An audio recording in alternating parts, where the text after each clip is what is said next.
If you knew you had 24 hours left to live, how would you spend them? This isn't philosophy.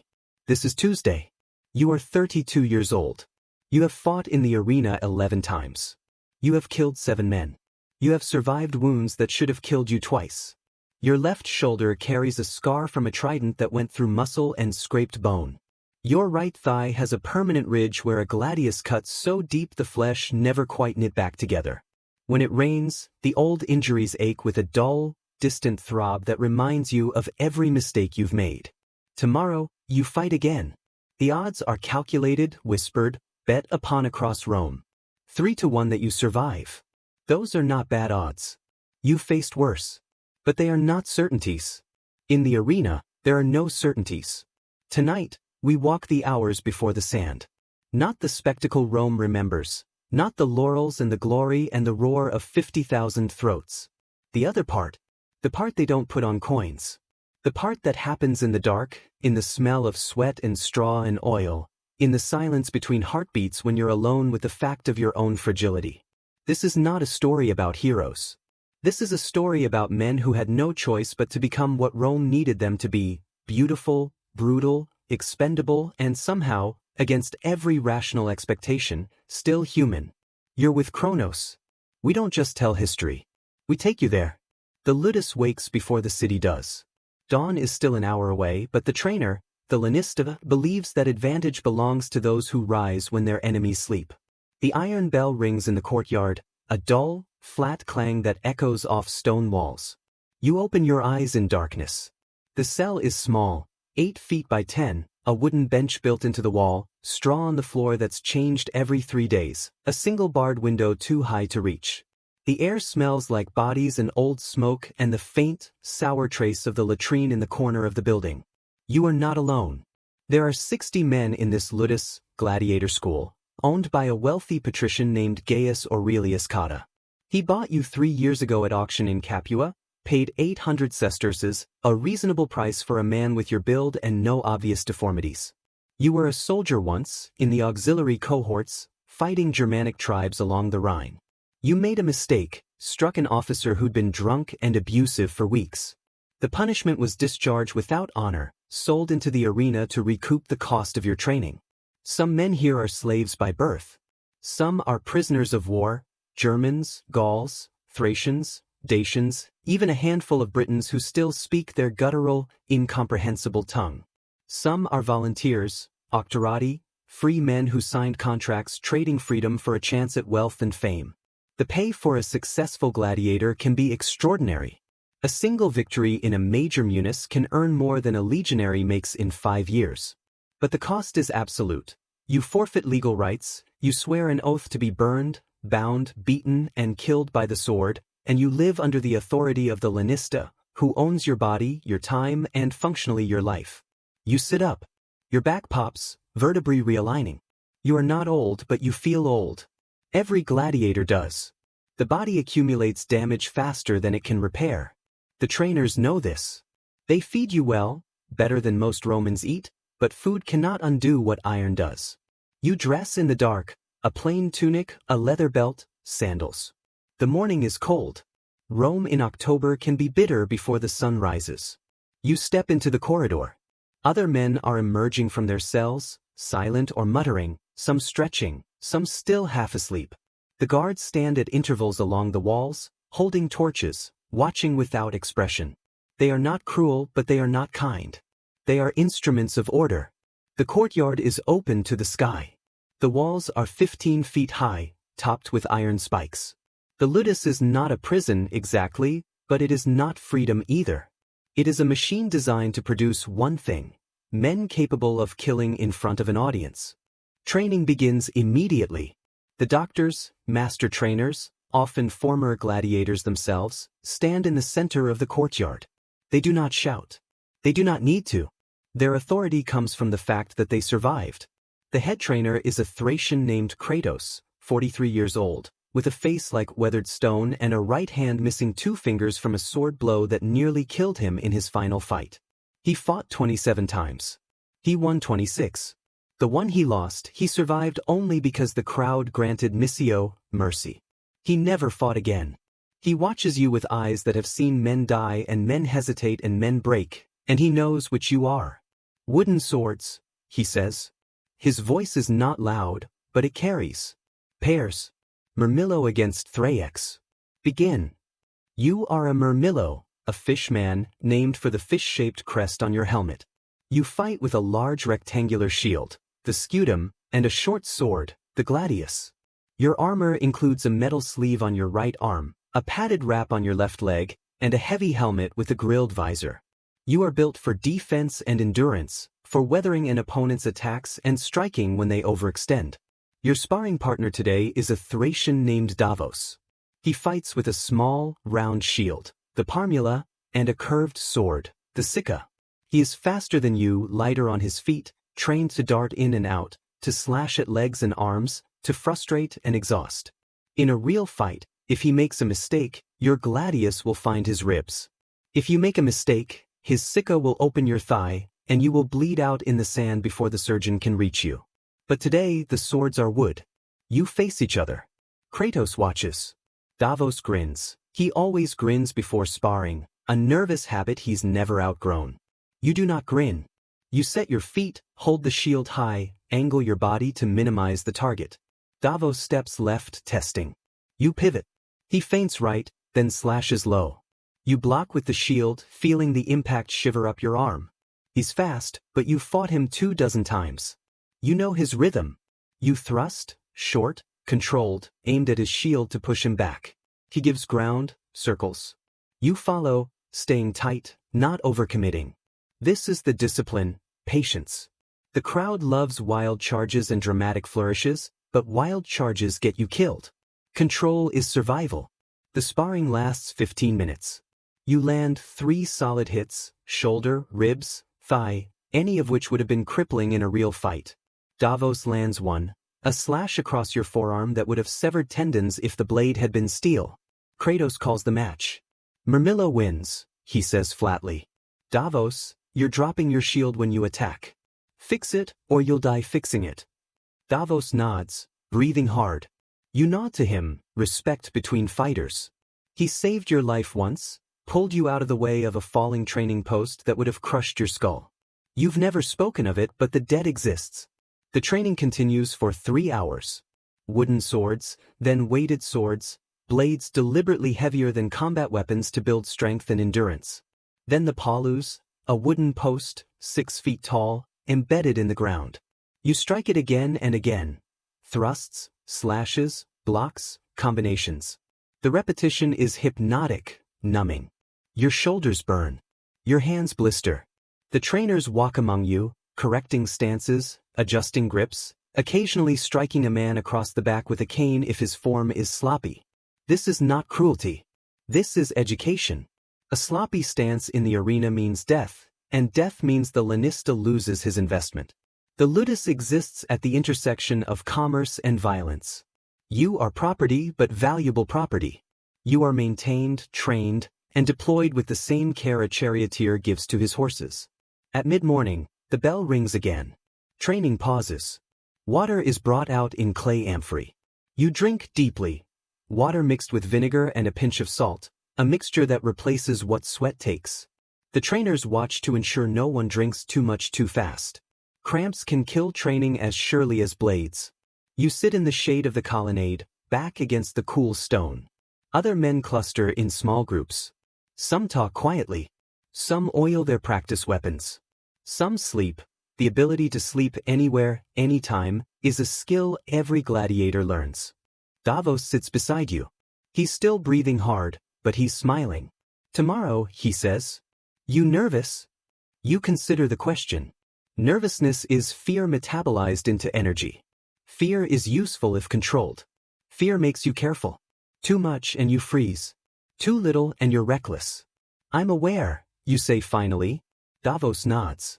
He understands. He fights in 2 days, against a retiarius, a net fighter. Retiarii are dangerous, fast, unpredictable, armed with a trident and a weighted net. If the net catches you, it's over. Davos knows this. He knows. There is nothing useful to say, so you say nothing. The midday meal is substantial, barley porridge enriched with beans, lentils, and vegetables. Occasionally meat, pork or mutton, boiled until tender. The diet is designed for bulk and endurance. Gladiators are fed better than most Romans, better than legionaries on campaign. The Ludus kitchen employs 2 cooks who understand nutrition the way blacksmiths understand iron. Protein for muscle. Carbohydrates for energy. Fats for healing. The food is not delicious. It is functional. You eat quickly, mechanically, rebuilding what training depleted. After the meal, there is a brief rest period. Some men return to their cells. Some linger in the courtyard, talking, playing dice, betting small copper coins on absurd wagers. Gambling is technically forbidden, but the guards look the other way. Boredom is dangerous. Men with nothing to occupy their minds think too much, and thinking too much leads to despair, and despair leads to mistakes. You walk the perimeter of the courtyard. It is a habit formed over years. Movement keeps the muscles loose. It also gives you time to think without appearing to brood. The walls are travertine limestone, the same stone used in the Colosseum itself. They are thick, solid, built to contain but also to project permanence. This ludus has been here for 40 years. It will be here long after you are gone. The afternoon session focuses on specific techniques. Today, defense against the retiarius. A trainer demonstrates. The net fighter circles, feints with the trident, then throws the net in a wide arc. If it catches your shield arm or legs, you're immobilized. The trident follows immediately, 3 prongs, each capable of punching through muscle and finding organs. The counter is aggressive, close distance before the net is thrown, stay inside the trident's reach, use your shield to batter and push. The retiarius has almost no armor, speed is his defense. If you can land a solid blow, the fight is over. You practice this for an hour, sparring against a retiarius named Marcus. He's good, 12 fights, 11 wins. He moves like water, never where you expect. The weighted practice net tangles your legs twice. The wooden trident jabs your ribs, your shoulder, your thigh. Each hit would have been a wound. Each wound would have slowed you. Slow enough, and the next hit kills. Kratos stops the session. He walks over, his remaining fingers tapping the side of his leg, a thinking gesture. You're fighting reactive, he says. Tomorrow's opponent, do you know him? You do. His name is Titus. He's a secutor, a chaser, designed specifically to fight retiarii but versatile enough to face other types. He's younger than you, faster, with 8 wins and 9 fights. His only loss was against a Murmillo who died 2 weeks later from an infected wound. Titus is favored by the crowd. He's handsome, theatrical, good at playing to the audience. He raises his arms after every hit, acknowledges the cheers, makes them feel part of his victory. You are not theatrical. You are efficient. The crowd respects you, but they do not love you. This matters. A fighter the crowd loves is more likely to receive mercy if he falls. A fighter the crowd merely respects might be shown the thumb, the signal to finish it. I know him, you say. He'll try to make it a show, Kratos says. Long exchanges, back and forth, building drama. Don't let him. If you get an opening, take it. Clean fast, done. The crowd will respect the skill even if they don't get the spectacle. You nod. It's good advice. It's also advice you already know. Kratos knows you know. He's saying it anyway because repetition builds habits, and habits save lives. Evening comes slowly. The sun sinks behind the Aventine Hill, painting the sky in shades of orange and deep purple.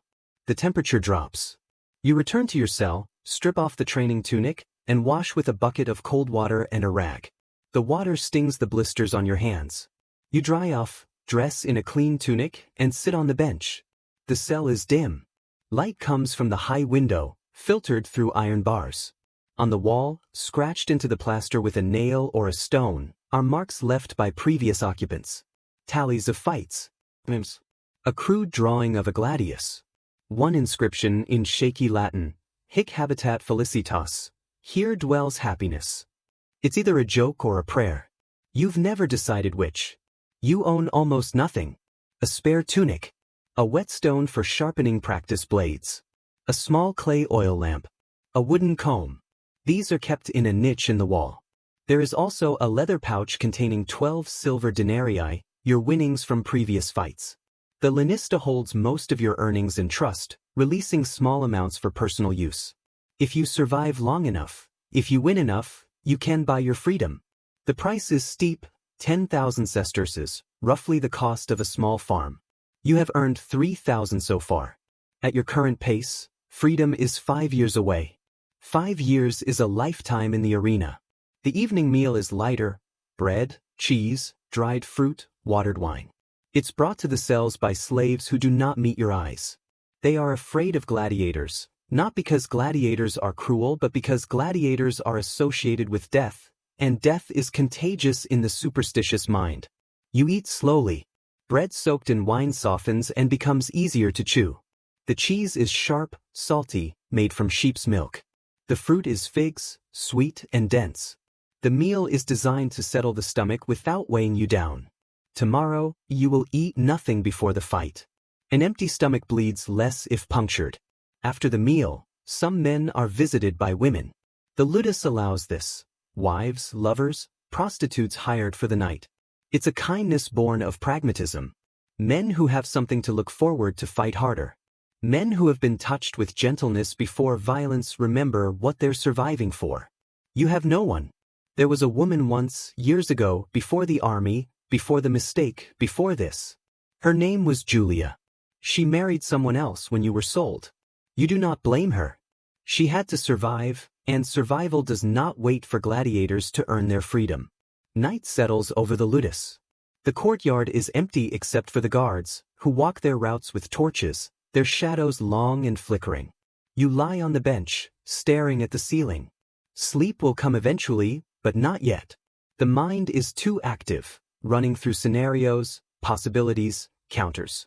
Titus uses a large shield and a straight sword, similar to your own loadout but with subtle differences. His shield is slightly smaller, allowing faster movement. His sword technique favors cuts over thrusts, slashing at arms and legs to disable before finishing. He is right-handed. He favors his left side when circling. He has a tell. He shifts his weight to his back foot just before attacking. It's subtle, but you've watched those who fought him and survived share their observations and training. Your advantages: experience, patience, endurance. You are not faster, but you are harder to tire. You have fought longer matches. You know how to conserve energy, how to breathe through exhaustion, how to push when your body is screaming to stop. Your disadvantages: age, accumulated damage, lack of crowd favor. Titus is younger, his body less compromised. And if the fight goes poorly, if you fall, the crowd may not grant mercy. This is the calculus. This is what you weigh in the darkness. Somewhere in the ludus, someone is praying. You can hear the murmur through the walls, low, rhythmic, probably in a language you don't speak. Many gladiators are religious. They pray to Mars, to Hercules, to their tribal gods, to Christ, a growing sect among slaves and the dispossessed. Some wear amulets, iron nails, small bronze phalluses for luck, inscribed lead tablets with prayers or curses. You do not pray.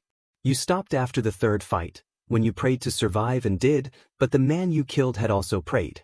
One prayer was answered. One was not. The gods, if they exist, do not take requests from gladiators. The gods watch the arena like everyone else, for entertainment. Sleep comes near midnight. It is not restful. You dream of sand and the smell of blood drying in the sun and the sound of a crowd that never stops roaring, a sound like the ocean, rising and falling, indifferent and eternal. You wake 2 hours before dawn. The ludus is silent. This is the last morning, the day of the games. You dress carefully, the plain tunic, the belt, the sandals. Your hands are steady. This is good. Shaking hands mean adrenaline is already spiking too early. You need it later, not now. The bell does not ring. On the day of games, there is no training. Instead, there is preparation. You walk to the armory, a long stone building adjacent to the courtyard. The armorer is already awake, working by lamplight. His name is Publius, an old man with a crooked back and hands scarred from decades of working hot metal. He built your helmet, fitted your arm guard, maintains your weapons. He knows your measurements, your preferences, the way you hold a shield, the angle you prefer on a blade edge. Murmillo, he says, not looking up. He's polishing a gladius, running an oiled cloth along the blade in long, even strokes. Murmillo, you confirm? He sets the gladius aside and retrieves your armor from the racks. The helmet is bronze, heavy, with a broad brim and a face grill that allows vision but protects the eyes and nose. The crest is tall, shaped like a fish, painted red. It makes you look taller, more imposing. It also makes you a target, but that's intentional. The crowd wants to see who's fighting. Anonymity is not part of the spectacle. The arm guard, the manica, is leather and layered linen reinforced with metal strips. It covers your right arm from shoulder to wrist, the sword arm, the one that will be most exposed. Publius checks the straps, tightens one that's loosened. The leg guard, the acria, is bronze, molded to fit your left shin and knee. It's heavy, but necessary. Low cuts to the leg are common. A severed tendon means you can't stand, can't move, can't fight. The acria prevents that. The shield, the scutum, is curved, rectangular, about 4 feet tall and 2.5 feet wide. It's made of layered wood, covered in leather, with a bronze boss in the center. It weighs 22 pounds. In a long fight it feels like 50. Publius inspects it for cracks, finds none, nods approval. The gladius is last. Publius hands it to you hilt first. The blade is 20 inches long, double-edged, tapered to a point. It weighs about 2 pounds. It is not the weighted practice sword. It is sharp enough to shave with. You test the balance, the grip. It feels correct, an extension of your arm, not a separate object. Good blade, Publius says. I sharpened it last night. Don't let it get notched on bone. I'll try, you say. He almost smiles. They all try. The morning meal for fighters is different. Bread soaked in wine, honey, a small piece of cheese. Nothing heavy. Nothing that will cramp. You eat in the common room with the other men scheduled to fight today. There are 6 of you. 3 pairs, 3 matches. Davos is here. He fights first against the Retiarius. He looks calm, but his leg is bouncing under the table, a nervous tell he doesn't realize he has. You say nothing. Pointing it out would only make him self-conscious. Titus is not here. He's housed in a different ludus, one on the other side of the city. You will not see him until you're both in the tunnel beneath the Colosseum, waiting for the gates to open. The Lanista enters. Gaius Aurelius Cotta is 53 years old, wealthy, corpulent, dressed in a toga with a purple stripe that marks his status as an equestrian. He owns this ludus as an investment and a prestige project. Successful gladiators enhance his reputation. Dead gladiators are a financial loss. He wants you to win, but not because he cares about you.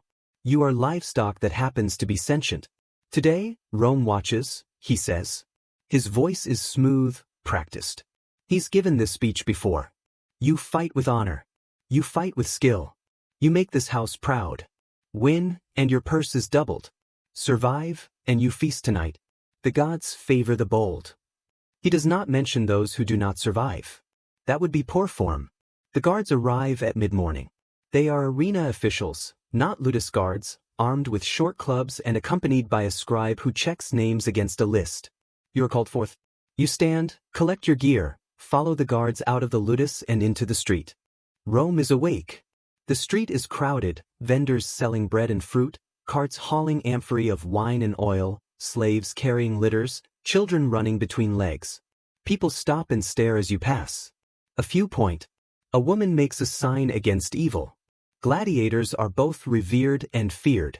You are a killer, sanctioned by the state, transformed into entertainment. You are human, but you are also something else. A symbol of courage or brutality or fate, depending on who's watching. The Colosseum rises in the distance, vast and impossible. It is 70 years old, built by Vespasian and completed by his son Titus. It holds 50,000 people. The outer wall is travertine limestone, 4 stories tall, decorated with arches and columns. It is the largest amphitheater in the world. It is the heart of Rome's appetite. You enter through the Porta Libitinaria, the gate of Libitina, goddess of funerals. This is the door through which the dead are carried out. It is also the door through which fighters enter. The symbolism is not subtle. The tunnel is cool, dim, lit by torches mounted in iron brackets. The stone walls are covered in graffiti, names, dates, prayers, obscenities. One reads Celadus the Thraex, 3 victories, idol of girls. Another, Marcus was here, died well. The floor is packed earth, stained dark in places with old blood that no amount of water can fully wash away. You are taken to a holding cell, one of several beneath the arena. The cell is small, with a wooden bench and a barred door. The air smells like sweat, urine, and fear. Other fighters are here, waiting. You recognize some. Others are strangers, brought from other ludi across the city. You sit. You breathe. You wait. Time moves strangely now. Minutes stretch. The sounds from above are muffled but present, the roar of the crowd as they enter and find their seats, the blast of horns announcing the start of the games, the rhythmic chant of names and odds. A surgeon visits, a Greek named Philon, employed by the arena to treat fighters who can be saved. He inspects you briefly, checks your eyes, your hands, asks if you're injured. You say no. He nods and moves on. His real work comes later, after the fights, when he'll probe wounds for metal fragments, stitch flesh, amputate limbs crushed beyond repair, and decide who can be saved and who should be allowed to die quickly. The first fight begins above. You hear the gates open, the crowd's roar intensify, the announcer's voice echoing through the stone. You cannot hear the words, only the rhythm. The fight lasts 6 minutes. You know because you count heartbeats. The crowd noise swells, peaks, then drops into a murmur. Someone has fallen. You do not know who. You do not know if they lived. The second fight is shorter. For minutes. The crowd reaction is different. Approving, enthusiastic. A clean kill, prof. The kind the crowd respects. You stand. You stretch. You roll your shoulders, shake out your arms. The armor is already heavy. It will be heavier in the heat of the sun and the sand. A guard appears at the door. Murmillo, he says. You're next. You pick up the helmet, tuck it under your arm. The shield feels solid in your left hand. The gladius rests in its sheath on your belt. You follow the guard down the corridor, toward the sound. The tunnel slopes upward. Light grows brighter. The noise is overwhelming now, a physical presence, a pressure in your chest. You reach the gate.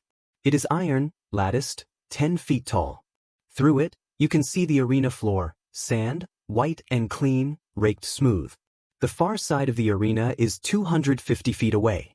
The crowd rises in tiers above, a vast bowl of faces, thousands upon thousands, too many to count. Titus is already there, standing at the opposite gate. You can see him across the sand. His armor gleams. His helmet crest is black. He is younger, broader in the shoulders, and he is playing to the crowd already, raising his sword, turning in a slow circle, acknowledging the cheers. The announcer's voice booms across the arena, amplified by the acoustics. From the ludus of Gaius Aurelius Cotta, 11 victories, 7 kills, the Murmillo. Your gate opens. You step forward into the light. The sun is directly overhead. The sand is hot under your feet, radiating heat even through the leather soles of your sandals. The crowd noise is deafening, a roar that vibrates in your bones. You walk forward, toward the center of the arena. Titus does the same from the opposite side. You meet at the center. The referee, a former gladiator himself, now too old to fight, stands between you. He speaks the ritual words, the rules. No attacking the crowd, no refusing to fight, no mercy without the editor's signal. The editor today is the game's sponsor, a senator seated in the central box, draped in purple. The referee steps back. You and Titus face each other. He is close enough now that you can see his eyes through his helmet grill. They are blue, cold, focused. He nods once, a gesture of respect, or perhaps acknowledgement that only one of you will walk away. You do not nod back. You set your feet, raise your shield, draw your gladius. The crowd goes silent. This is the moment they've waited for. This is the breath before the plunge. Titus moves first. He circles right, testing your reaction. You pivot, keeping the shield between you and him. He feints left, then lunges, a testing thrust aimed at your shield. You block, feel the impact, push back. He disengages immediately, circles again. He's fast. Faster than you expected. But speed costs energy. You stay patient, staying behind the shield, watching his feet, his shoulders, looking for the tell Kratos mentioned. Titus attacks again. A combination. Slash high, thrust low. You block the slash, shift the shield down to catch the thrust. The Gladius point scrapes across the bronze boss with a screech that echoes across the arena. The crowd roars approval. You counter. A short thrust aimed at his exposed side. He twists, and your blade finds only air. He's already moving, circling, repositioning. The fight settles into a rhythm. Attack, counter, reset. Both of you are skilled. Both of you are careful. The crowd grows restless. They want blood, drama, someone to fall. But neither of you will give them a mistake. Titus tries to force the action. He charges, shield forward, attempting to batter you back. You brace, absorb the impact, hold your ground. He's stronger, but you're heavier. The collision staggers him slightly. You thrust, a quick, short stab aimed at his thigh. The blade connects. Not deep but enough. Blood appears, dark against his skin. The crowd erupts. First blood. The odds shift. Bets are called and covered. Titus steps back, glances down at the wound. It's not serious, but it's bleeding. Blood makes the sand stick. Stuck sand makes footing uncertain. He changes tactics. He becomes aggressive, reckless. This is the danger of a wounded fighter. Desperation makes them dangerous. He swings wildly, trying to land a decisive blow before the blood loss weakens him. You weather it. Block, block, block. Let the shield take the punishment. Your arm is numb from the impacts, but the shield holds. He overextends. A slash aimed at your head that leaves his side exposed for half a second. You thrust. Precise. The Gladius punches through the gap in his armor, between the ribs, into the lung. You feel the resistance, then the give. You pull back immediately. The blade comes free red. Titus staggers. He tries to raise his shield, but his arm won't respond. He drops to one knee. Blood pours from the wound, soaking his tunic, dripping into the sand. He looks up at you, then at the crowd. The crowd is screaming. Some cheer. Some boo. Some wave white cloths, mercy. Some make the thumb gesture, finish him. You look to the editor's box. The senator is leaning forward, watching Titus. The decision is his. Life or death. Entertainment or mercy. Titus drops his sword. He extends his arm, index finger raised, the signal of surrender. The senator pauses. The arena holds its breath. Then, slowly, he extends his hand, thumb horizontal, missio. The crowd roars, half in approval, half in disappointment. You step back. You do not kill him. The surgeons rush forward, carrying a stretcher. They load Titus onto it and carry him out through the Porta Libitum area. You do not know if he will survive. That is no longer your concern. The referee raises your arm. The crowd cheers. You have one. You walk the perimeter of the arena, acknowledging the crowd, collecting the thrown flowers and coins that litter the sand. Your purse is doubled. You have survived. You exit through the gate, back into the tunnel, back into the cool darkness. The noise fades behind you. Your arm is shaking now, adrenaline finally releasing. You remove the helmet. Your hair is soaked with sweat. Your lungs burn. A slave offers you water. You drink. It tastes like copper and salt. You are alive. For another day, another week, another fight, you are alive. Night falls over Rome. You return to the Ludus. The gate opens. You walk through the courtyard, past the paulus, past the weapons racks, back to your cell. Someone has left bread and wine on your bench. You eat mechanically. You drink until the cup is empty. Your body aches in a dozen places. The surgeon at the arena stitched a shallow cut on your forearm. You don't remember receiving it. The shield arm is bruised, swollen, barely able to lift. Tomorrow it will be worse. The day after it will start to heal. You lie down on the bench. The straw smells like dust and old sweat. The cell is dark. Through the high window, you can see stars, cold, distant, indifferent. You fought well. You survived. Titus may survive or may not. If he does, he will fight again. If he doesn't, someone else will take his place. The arena is always hungry. The crowd always returns. You close your eyes. Sleep comes quickly now, heavy and dreamless. Somewhere in the Ludus, another fighter is awake, staring at the ceiling, counting the hours until his own turn in the sand. This is the life. 24 hours at a time. This is the work. Survival measured not in years but in heartbeats, in breaths, in the space between the roar of the crowd and the silence of the cell. Tomorrow, you will wake again. You will train again. You will eat, you will rest, you will sharpen blades and oil leather and count coins. And somewhere, weeks or months from now, you will walk through that gate again, into the light and the noise and the sand. And you will fight. Because that is what you are.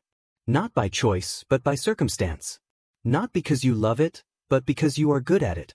Not because it gives your life meaning, but because it is the only life you have left. The gladiator does not fight for glory.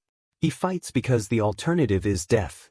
And sometimes, on nights like this, when the body is broken and the mind is too tired to dream, that is enough. To have fought. To have survived. To have earned one more dawn.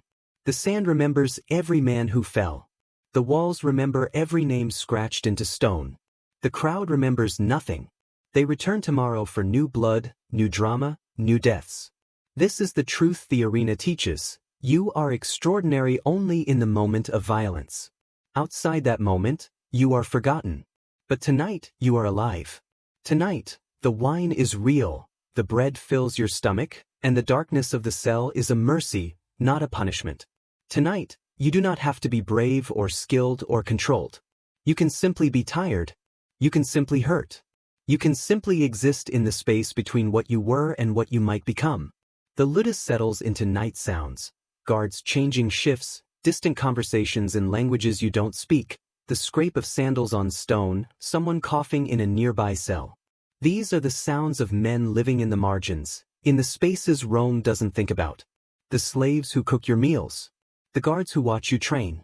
The armorer who fits your helmet. The surgeon who stitches your wounds. The men who clean the sand after the games, raking away the blood, preparing it for tomorrow's violence. You are part of a system so large, so complex, so utterly Roman that it functions with the precision of a military campaign. The ludus is supplied by contracts with grain merchants, olive oil importers, weaponsmiths. The arena schedule is planned months in advance. Which games, which sponsors, which gladiators. Betting houses track statistics, win rates, kill counts, fighting styles, odds. Trainers study opponents like generals study terrain. Surgeons keep records of injuries, survival rates, which wounds are fatal and which are survivable. This is not chaos. This is not barbarism. This is Rome at its most organized, its most efficient, its most terrifyingly functional. The arena is not a breakdown of civilization. It is civilization itself, distilled to its essence, the transformation of human suffering into public entertainment, the monetization of mortality, the bureaucratization of blood. And you are a component in this machine. Valuable, but ultimately replaceable. There are always more prisoners of war. There are always more debtors sold into servitude. There are always more volunteers seduced by the promise of wealth and fame. The ludus will continue long after you are gone, training new men in the same courtyard, teaching the same techniques, sending them through the same gates into the same sand. This should be depressing. Perhaps it is. But there is also something strangely liberating in it. You are not responsible for the system. You did not create it. You cannot change it. You can only navigate it one fight at a time, one day at a time, until you either earn your freedom or die trying. Davos survived his fight. You learned this when you returned. He's in the infirmary now, with a gash across his ribs that required 20 stitches, but he's alive. The retiarius is dead. Davos managed to close distance, get inside the trident's reach, and land a killing blow to the throat. The crowd loved it. Davos will receive a bonus. He will also receive a new scar to add to his collection. In the morning you will visit him. You will say nothing about courage or skill or luck. You will simply sit beside his bed for a few minutes, a silent acknowledgement that you both survived another day.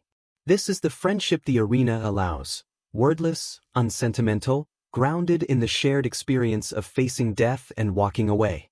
The stars are still visible through the window. You recognize Orion, the hunter, his belt of 3 stars perfectly aligned. The Greeks say he was a great hunter, killed by a scorpion and placed in the sky by the gods. The Romans adopted the story, as they adopt everything useful from conquered peoples. Orion hunts eternally across the sky, never catching his prey, never stopping, never aging. There is something familiar in that. The eternal pursuit. The endless effort. The work that is never finished. You wonder, sometimes, what it would be like to be free. To wake without the bell. To walk streets without guards. To earn money through labor that doesn't involve the possibility of death. To grow old slowly, surrounded by children or grandchildren, dying in bed rather than in sand. This is the fantasy that keeps some men going. The vision of a life after the ludus, after the arena, after Rome's appetite is finally satisfied. But you have learned not to think too far ahead. Tomorrow is uncertain enough. Next week is a fantasy. 5 years might as well be eternity. The only time that exists is now, this cell, this bench, this darkness, this breath. You shift position, trying to find a spot where the bruises don't press against wood. Your shoulder throbs. Your hands are stiff. Your legs ache from hours of footwork, pivoting, bracing. This is the tax the arena collects daily. Incremental damage that accumulates over years, wearing down cartilage, weakening joints, creating pains that will persist long after, if there is a long after. Some gladiators retire. It happens. If you survive long enough, if you become popular enough, if you earn enough money and the lanista is feeling generous, you can purchase your freedom. You receive a wooden sword, a rudis, as a symbol of your discharge from service. Some retired gladiators become trainers, passing their skills to the next generation. Some open taverns or shops, trading on their fame. Some simply disappear into the anonymity of Roman streets, grateful to be forgotten. But most do not retire. Most die in the sand, or from infections days later, or from injuries that seem minor but turn fatal. The arena has a mortality rate of approximately 1 in 10 per fight, but over a career of dozens of fights, the odds compound. The question is not if you will be seriously injured, but when. The question is not if you will face a fighter better than you, but how many times you can win before that happens. Mathematics is not on your side. But neither is despair. So you exist in the space between, neither optimistic nor defeated, neither hopeful nor resigned. You simply continue. Because continuing is the only choice available. The ludus is silent now. Even the guards have settled into their routine, standing motionless at their posts, waiting for dawn. You close your eyes again. Sleep will come or it won't. Either way, morning will arrive. The bell will ring. Training will begin. The machine will continue functioning, with you as one of its many moving parts. And somewhere, in another ludus across Rome, another fighter is lying awake in another cell, thinking similar thoughts, weighing similar odds, carrying similar scars. You do not know his name. You may face him someday, or you may not. But in this moment, you are connected by the same reality. You are gladiators, and tomorrow is never guaranteed. This is the life. Not glorious. Not heroic. Not what the statues and the coins and the stories suggest. Just difficult. Just dangerous. Just real. You are 32 years old. You have fought 11 times. You have survived 11 times. Tomorrow, you will wake and begin preparing for the 12th. And that, in the end, is all anyone can do. Wake up, prepare, and face whatever the day brings. The sand does not remember. The crowd does not care. But you remember. Every fight. Every opponent. Every moment when the blade could have gone the other way. You carry those memories like scars, invisible but permanent, marking you as someone who has stood at the edge and stepped back. For now, that is enough. Sleep finally arrives, pulling you down into darkness deeper than the cell, deeper than the ludus, deeper than Rome itself. And in that darkness, there is peace. Brief, fragile, imperfect, but real. Tomorrow will come. But tonight you rest. The gladiator's life was never what Rome wanted you to believe. No glory without terror. No triumph without grief. No celebration without cost. Behind every raised sword in the arena stood a man who woke in darkness, trained until his body broke, and fought because the alternative was death. Some bought their freedom. Most did not. But all of them, every single one, faced the same truth, that courage is not the absence of fear, but the decision to stand despite it. That survival is not luck, but discipline practiced 1,000 times until it becomes reflex. That dignity can exist even in circumstances designed to strip it away. The Colosseum still stands. The ludus where you trained is gone, buried under centuries of Roman construction, rediscovered by archaeologists who found the skeletons of fighters, their bones marked by healed fractures and violent ends. The graffiti remains, names, tallies, prayers scratched into stone by men who wanted to be remembered, even if only by the walls. They were not heroes. They were survivors. And perhaps that is the more difficult thing to be. If you found yourself walking through history tonight, if you felt the weight of the shield and the sting of the sand and the roar of a crowd that demanded your blood, leave a like below. Subscribe to journey deeper into the lives history forgot to mention. Share this with someone who needs to remember that strength is not about winning, it's about standing up one more time. This is Chronos. We don't just tell history. We take you there.